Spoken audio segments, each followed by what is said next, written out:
Welcome to Basics of Hunting, where we cut through the BS of modern, gimmicky hunting tactics and get back to the tried and true basics that help us be successful in the woods.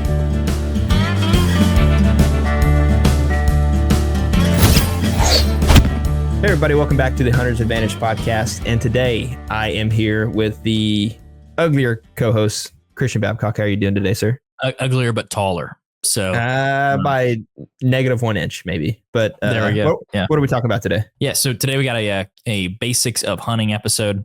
We got quite a few different formats of the show. We have a lot. We do live podcasts. We do long form kind of water cooler talk. We do hunt talk episodes, which is kind of recapping where we've been hunting the last weekend, long weekend or week. But on today's episode, we're going to be talking about the basics of hunting, which is just drilling down into the tried and true basics that make somebody a good hunter, not the flashy stuff that you use 1% of the time that somebody on a nice private piece of ground in the Midwest told you would work. So that's what this episode is. And that's what we're diving into today. But topically, what are we talking about? Topically, we are talking about, and this might kind of step on a few toes, but about how access is more important than how hard you hunt. You can be the world's best hunter, right? You can know all the tricks, tactics, you can do whatever, but if you don't have those big mature bucks to hunt, it doesn't matter. You can be the world's best hunter, but if you're sitting in a tree that doesn't have any mature bucks or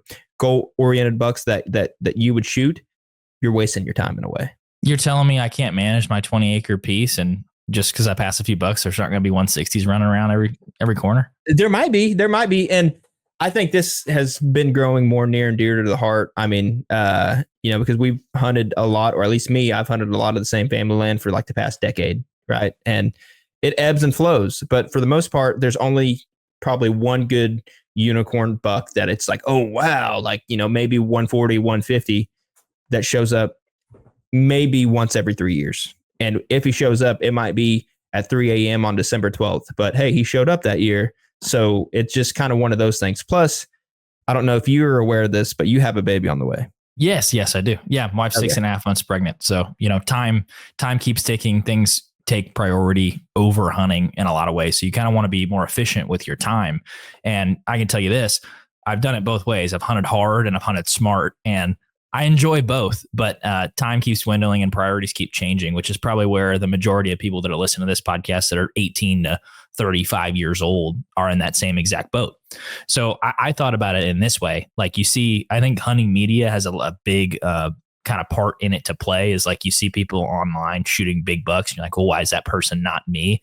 Do you think it has anything to do with the skill or talent or experience of the hunter? How do you kind of juxtapose that with access? Because like you could take an idiot and put them on good access, and doesn't mean they're necessarily going to come home with a buck. But how do you think about that? I think that kind of all boils down to opportunity based, right? Like, you can be in the right spot at the right time, or let me take that back. You can be in the right spot, but if you're not at the right spot in the right time, let's say you're on a piece of public and, you're hunting this travel corridor, it has rubs, has, a good trail going through it. But what you don't know is that there was hunters all in there the weekend before, and one might have got that target buck you were after, or might have trampled through, or there might be some rogue coon hunters going through your private that you were unaware of, that you just don't know. And in general, there might just be not those class of deer through there. Like, your deer density might be really small, where you might be hunting mountain and stuff where it's like you could go 7 days and only see one buck. So I think it all boils down to opportunity. Whether someone's good or not, that's a kind of different battle. But I think if you have an opportunity, the person who is in front of that deer at that time is obviously going to have the better opportunity at killing one. I mean, it sounds very stupid to even explain that, but it's the truth. Well, I think that maybe the easiest way to explain this topic is kind of through our own experience of how it's kind of happened with us. And you've hunted a piece of family land, and you can hunt 48 times in a row, and then someone right across the road from you, Colby, can hunt a few times and have fantastic success because he has a lot better access to bedding and a lot better access to where those bucks are spending their daylight hours. I think that's a really good example of how access can play into Yeah. killing the And bucks. to kind of put it in more broad terms, it's like you can be in the right area, right? But if you're not hunting that right spot, like the area that I hunt around that I have private access to, that's 5 minutes from my house, very easy to hunt, very easy to get to. It isn't very time consuming. Great area, but just the spot, it's like a travel corridor between two good spots. And so it can be good sometimes, but if you're kind of depending on other people to do the right thing and, try to hold that age class or pass the right deer for them to be able to have an opportunity to buy my stand. So area is important too, but it's also more boiled down to spot specific as well. Yeah, you're not directly on the X. You're 600-800 yards out of the X. Because I think about it, like us, we grew up in Northeast Oklahoma. I hadn't seen many deer, very big deer, my entire life. I've seen maybe a handful of deer over 130. And then I started in college and met a buddy and started hunting down in the western part of Oklahoma. And I went on one hunt with him, and just to put it frankly, we hunted a lot growing up. The full rifle season, full bow season, muzzleloader season, any spare time you could, and never really got in front of very many big deer. And in one hunt down there with my buddy Jake, I'd seen 5 bucks over 130. So I'd seen the biggest buck of my life 5 times over in one hunt, and I had hunted hundreds, and I would venture to say close to 1,000, probably I'm going to say easily hundreds of times in Northeast Oklahoma, and not seen that. And that's just management plays into that. But at the end of the day, it was access and age class, and it wasn't going to trump. My talent was not going to make a big buck show up. Not like I had any anyways, but still. I think a lot of people get into that little mindset where it's like, okay, if I do enough things right consistently, sooner or later, something should step out. But you know how many hours you put in the stand? It's like, what is what's happening? Let's say you hunt private. I got corn in the feeder. I stay out when I need to. I don't think anyone else is accessing it. They shouldn't be. I have sole access, but I play the wind every time. I make sure my access is good. I make sure my exit is good. Like what's going on here? Like, why do I still have 60 inchers showing up on camera? And that's the only thing. Like, what is it? I mean, obviously it could be a multitude of things.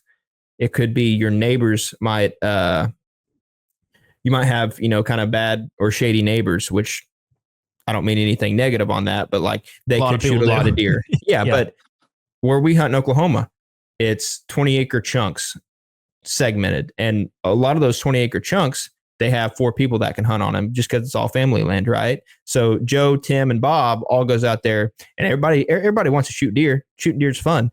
But in this instance, okay, that's $3 on one 20-acre chunk. And that's only one 20-acre chunk on 4 sides of the property, right? So now you got to worry about people on the north and the south. And after that, it's like, if that's your situation, you're not going to be able to get those, more mature age class. Because if you're having 12 bucks disappearing legally on or around your area, then it's like, okay, that's understandable on why you're only seeing 60 inches in front of you. Well, it's frustrating too, because you think that if you make the right decisions, you can overcome, your the bad potential of your access. You think you can overcome it by making individual decisions. And the reality is, especially where we grew up hunting, is you can't do that. You can pass all the deer you want. You can feed, you can hunt on the right winds. And that doesn't mean that a big one's going to show up. You've had that example happen many times over where you hunt. And I mean, you have finally, I think after many years, kind of come onto the access train of wanting a better place to hunt. What led you to wanting to find better access? Stress. That's the main part of it. So I've hunted my family piece that I'm able to hunt for going on, I think 10 years this year. I got access to 2 spots. Out of those 10 years, I've shot 3 bucks on them. One of them is over my left shoulder, and that was by far the biggest one I've ever shot. And you got to think, out of those 10 years, there's a lot of them, any chance I got to hunt, I went and hunted it. And so there's a lot of hours in there. And then it sooner or later just got to the point where just maybe it isn't me. And I know this is kind of very selfish thinking. Maybe it isn't me, it's you. It's one of those scenarios, just like your ex always told you. Mm-hmm. And so that pushed me to public.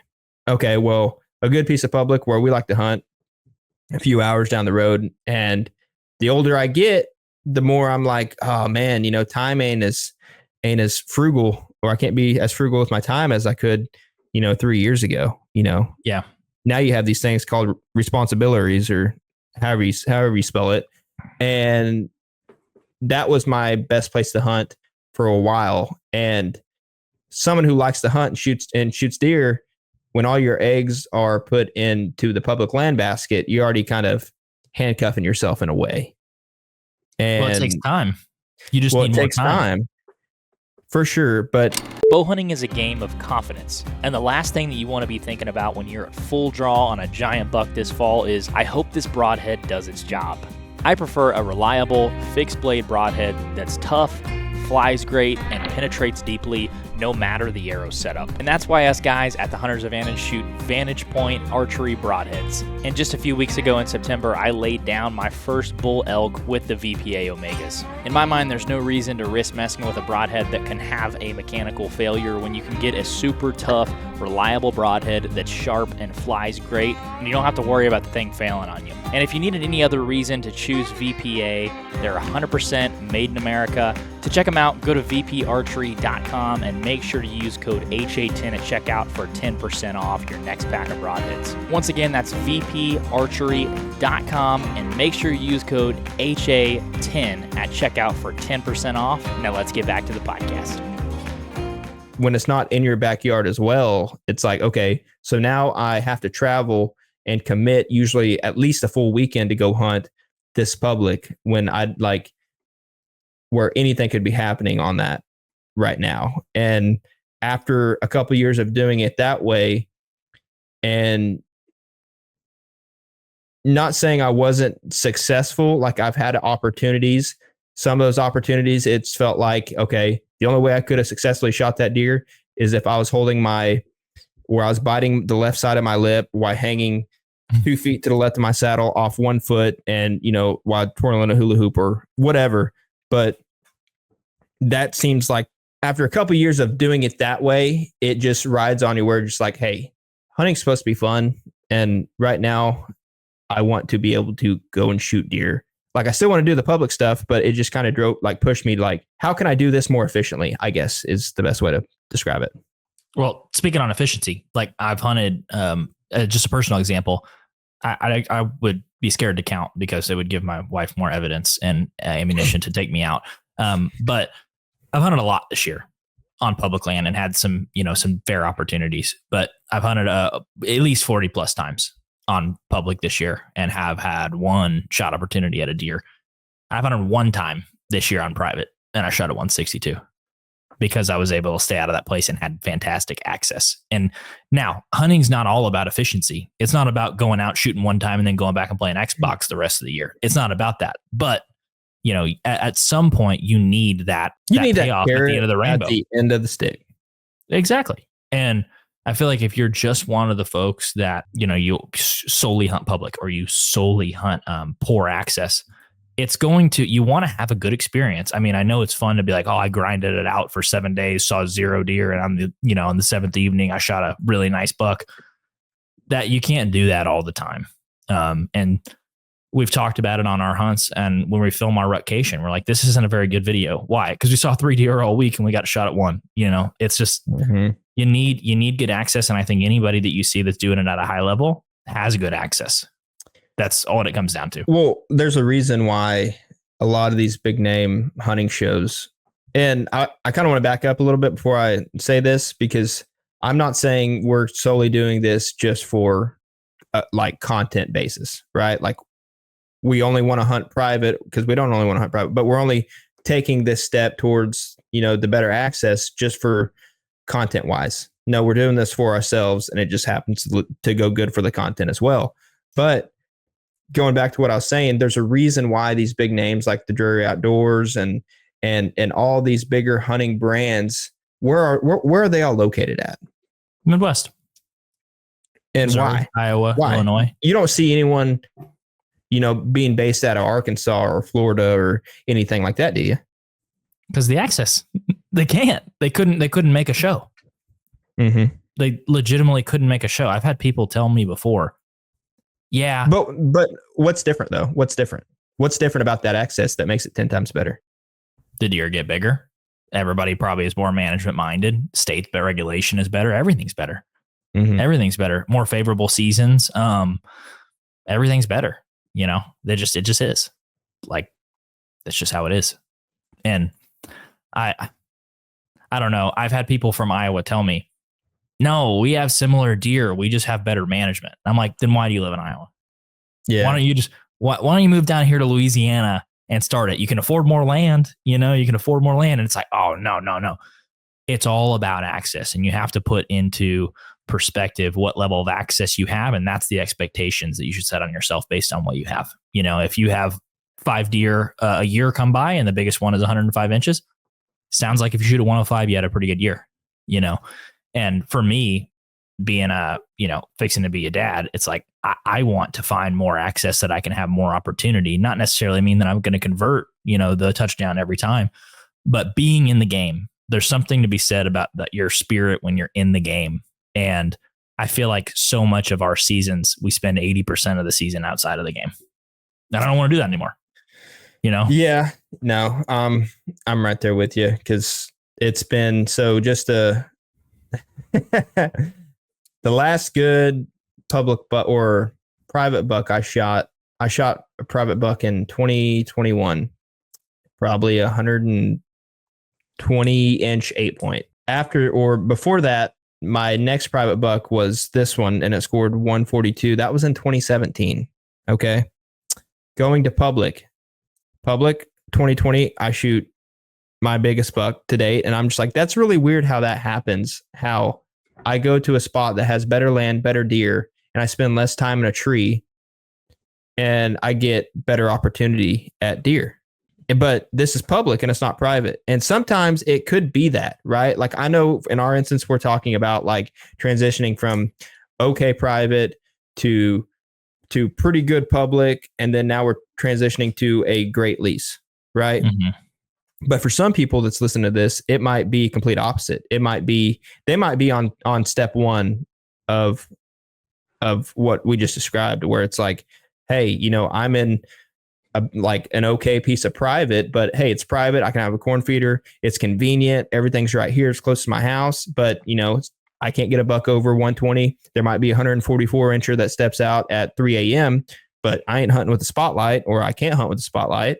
So it's just one of those things where now I feel like I need to transition to public. So what do you have to say with that? Like, is it okay? Is it like a temporary thing, or is it individualistic per hunter, you think? I would say all of these things are individualistic on your goals. Like, if you're shooting a 105-inch deer, and there's nothing wrong with that. I've done that. I've got a bunch of those deer on the wall. If that's what you're shooting and you're happy with that, then this conversation is completely irrelevant. It's only for people who want a different, bigger, or better experience. It's like, where to go from here. And I think the vast majority of people do want to try to keep getting better, right? Like, everybody wants to top their PB, right? But I guess what we're describing kind of reduces frustration and burnout a little bit, and it makes your experiences a little bit more enjoyable, because like hunting hard without the right access can lead to, obviously, what I just said, frustration and burnout. But the constant struggle with these poor results is just like, sooner or later, it just gets mind numbing, where it doesn't even make it fun. Like what you said earlier, you need that carrot on the end of the stick. Yeah. Well, and there's other ways to achieve this, like better access. That could be, in a Western approach, that could just be a better unit, a better place to hunt. For us, it could be going to hunt places, a draw hunt that gives you access to a place all year, right? That could be better access. I've hunted in Texas for many years. I lived here for almost 6 years. This is the first year I drew out to a piece of place, or a piece of public by my house where I can hunt. And now I have access 10 minutes from my house to hunt deer, and I'm hunting several bucks. Now, they're not big bucks, but a small buck is a lot bigger than 0 that you can hunt. So it could be that, a variety of things. It could be upgrading to public, which is kind of an oxymoron. That's funny to say. Or getting a draw hunt, or finding just better private land. I think access in our realm, or our little small group of people, has been the thing that we focused on the least. And I think it's shown from an opportunity perspective, right? Like, 100%, we just don't get in front of that many big bucks that often. We do, and we have killed some of them, but we don't get in front of them as often because we don't focus on access. I think it's it's not based on the lack of trying, because the hours in the stand and the hours on the road are there. Those are there. Yeah. They are. I mean, if they're not there, I physically, and I think you as well, cannot put any more into this without absolutely either like being divorced and without money. Yeah. Yeah. And so with that, it's like, okay, so what do we do? What do we do? And I know there's going to be some people in there. It's like, well, you just got to be a better hunter. You know what I mean? Like I always get it. Great, man. Great. Awesome. But it's this little thing called burnout. We've been at it since September, and it's just one of those things that we feel very, I mean, you can probably tell, feel very strongly about this right now, because I'm at the point where I was going with earlier. Out of the last 7 years, 8 years, I've killed, I mean, granted, I've had opportunities, but they were, again, just opportunities. I think I've killed like $5 or something like that. And if you put in like throughout the states, like that's not like, not good odds, not good odds. And especially when like you're trying to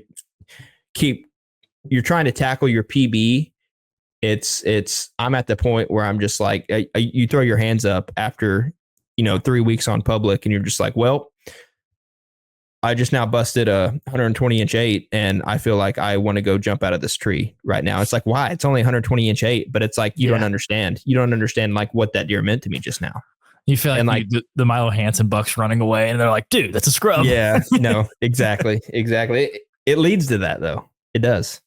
Yeah, it does. I mean, I think that I think it can't be overstated how important it is to have good access. And the people that are really good at getting it, I'm envious of, because I'm not a person who likes to ask. I just don't like to ask for something for nothing. Never really liked that. Not in duck hunting, not in deer hunting. So the only thing that I can offer is money. And so, and I don't have a lot of that either. So we're going to have to figure out that equation. But I think the point is access is going to win every time over skill. And the reality is you might be hunting all year for one opportunity. And if you mess up that one opportunity, it's not coming again. With good access, it can come around again, and it can happen time and time again. Like I've seen that so apparently. I've shot more bucks in the last 5 years than I could ever humanly imagine could have happened if I didn't have the access that I did. Yeah, no, I want to say something that might step on a few toes and people might think less of me, but that's fine. I'm just being real. We all know, we're all friends with people on Facebook or follow people on Instagram or something like that. And it seems like every year they're posting trail camera pictures of just an absolute swamp donkey, or maybe them or one of their buddies or someone like that is holding like just an absolute tank of a deer. And you're just like, I've never seen those in my 27 years of life, dude. Mm-hmm. And it's like, how is Tim Joe holding one of those every 3 years or 2 years or something like that? And it's like, I guarantee you it isn't that because he's just that much better than me. Yeah. And I know that can come off as arrogant. I don't mean it that way. I know I'm walking on a fine line here, but that does not like something ain't adding up here. And what is that? It's just, he's just hunting in a better place than you. Just point blank, swallow the pill. Like that's what it is. And if you're from Iowa or Illinois or any one of these big buck states and you're getting offended by this, that's fine, but it's the truth.